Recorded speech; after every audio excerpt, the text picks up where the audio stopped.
Saatlıda intensiv və superintensiv meyvə bağlarının sahəsi genişlənir. Bu istiqamətdə görülən işlər 2026-2030-cu illəri əhatə edən Azərbaycan Respublikasının kənd təsərrüfatının inkişafına dair dövlət proqramında müəyyənləşdirilən hədəflərə də uyğundur. Dövlət proqramında müasir bağçılığın genişləndirilməsi, ixrac yönümlü məhsul istehsalının artırılması, fermerlərə subsidiya və digər dəstək mexanizmlərinin tətbiqi əsas prioritetlərdən biri kimi müəyyən olunub. Saatlıda salınan yeni intensiv və superintensiv bağlar da bu gün görülən işlərin uğurlu nəticələrindəndir. Bu bariz nümunələrdən biri də rayonda ilk məhsulunu verən superintensiv armud bağıdır. Bağ sahibi Ələsgər Əhmədov bildirib ki, 2023-cü ildə salınan superintensiv armud bağı 8 hektar ərazini əhatə edir. Bağın hər hektarında 3500 ağac əkilib. Növbəti illərdə isə bağın sahəsinin daha da genişləndirilməsi nəzərdə tutulur.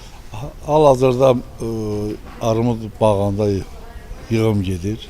Biz bu bağı salmışıq 2023-cü ildə. Bu bağımız bizim armud bağı karmin sortudur, sort olaraq. Bu superintensivdir. Superintensiv 0-70 sant aralığına əkilib bitki arası, 4 metrə sıra arasıdır 0-70.